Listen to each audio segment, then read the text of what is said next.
ti chun ti haro ta ti lo suy có pi căn chun ti chun trai ai trong nam viết tên na zo ma ti lai lo ti sen tang tra la sa in no min kan len tin ha la lên nun chung tu na le le ya bom tu na song kha tem bang an lâu chan lai amun ting an lâu du tin lâu nang rang a kan ton mi viet tin ha hi si se zum tu na ni kan ron chan mi ram chu chan bao nang a lai đâu kan paren sia indo Jerusalem thara kan long nang a tin te la amun lâu kim mi balai ram hi kan chua ta ti chu ti haro tra ti lo suy có pi kan chun ti chu ta ne ai sham nam viet te na zong ma ti lai lo ti sen tang chan la sai mua min kan len tri ha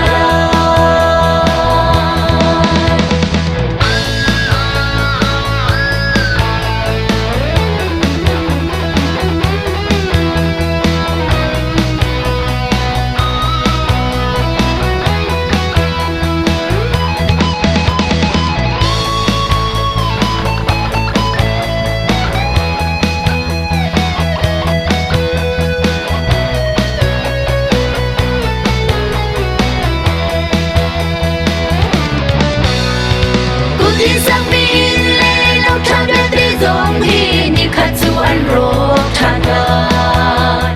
bầu chân ốc ăn cha lâu chỉ khát đau nát cha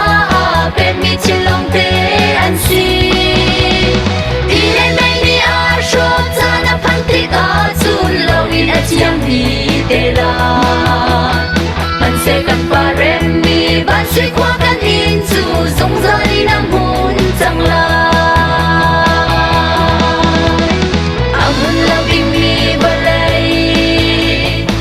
mi kan chua ta ti chun ti haro trang ti lo suy có pi kan chun ti chun dai ai sham nam viet te na zo ma ti lai lo ti sen thang chan la sai no min den len tin ha la amun lo ding mi balai mi kan chua ta ti chu